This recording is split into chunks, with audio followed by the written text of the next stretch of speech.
Hey guys, welcome to the clubhouse. I'm Billy Jackson, and today's review is going to be on Shang Chi and the Legend of the Ten Rings. Okay, now I actually saw this before Labor Day weekend rolled around. I saw it on the Thursday before, but I actually went and spent the weekend with my beautiful and lovely girlfriend Ridgely. Shout out to her. And I got back Monday with all intents and purposes of filming the video and getting it edited for you guys, but I laid my head down and I fell asleep on accident and woke up and it was nighttime. So hey, I just took the week off since it was kind of a holiday. So anyway, I just wanted to get it together for you today so you could have this video because you need to see this movie. This movie was awesome. It was a lot of fun. The hype is real. Everybody that's, talking about how great this movie is being honest with you. This is worth going to the theater and seeing, and it did bust every Labor Day weekend movie record out there. So I'm really proud of it. It's the first movie that kind of felt like it's propelling the story of the MCU forward. And that makes me real excited for the future of the Marvel Cinematic Universe because this was definitely the first kind of stepping stone in the going forward direction, not going backwards. So that being said, I did have a couple of issues just as a comic book fan, not as a movie fan. And I'll explain that to you. First of all, in the comic books, the 10 rings were actual rings that you put on your hand, on your fingers. And each one had a certain ability, or power, kind of like Infinity Stones. And I was really hoping they would have done that in this movie. But no, we got the bracelet rings, and that's okay because they used them really well in the film. So I was cool with that. But just in general, as a true fan of the comic lore, I wanted it to be what it was in the comics, of course. But movies are different in the comics, so I was cool with it. What they did was done well.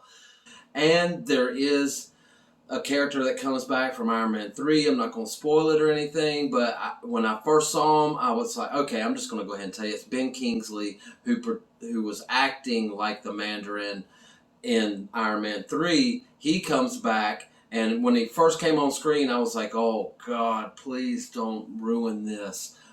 But he's not in it that much, and the way they used him I thought was great. It was funny, and I really didn't think I was going to like it, but I ended up loving it.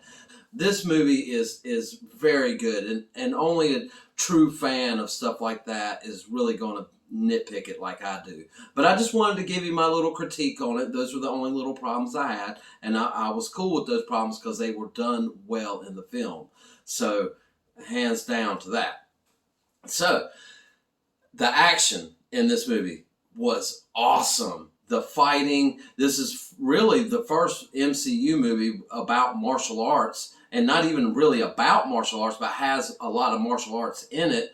So I was grateful for that because, I'm a fan. If you've watched any of my channel for over the past few years, you guys know I'm a fan of the martial arts genre. I love anything martial arts. I'll give anything martial arts the benefit of the doubt, even though I haven't seen Snake Eyes yet because I heard it's a hot mess, but we will get to it soon enough.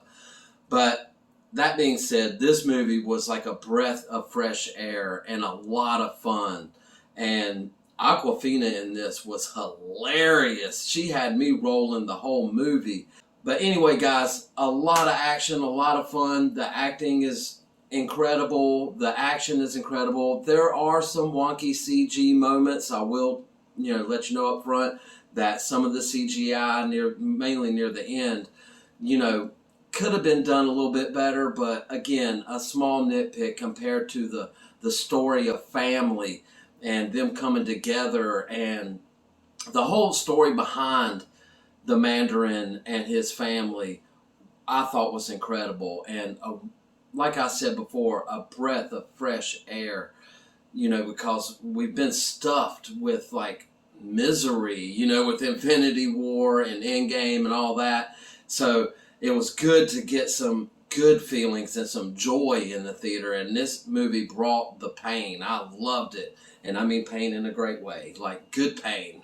So anyway, guys, that's my thoughts on Shang-Chi. I loved it. Think you should go out to the theater and see it. Don't wait. Go and see this movie. It's a lot of fun. You will love it. And it's for the whole family. So go and see it and have a good time like we did. So anyway, guys, it's not all about what I think. What do you think? Have you seen Shang-Chi? Do you plan on seeing it? Let me know in the comments below. Remember to like my videos and subscribe to my channel. And as always, make yourself happy every day. And the only way to do that is to remember the only thing stopping you is you stopping.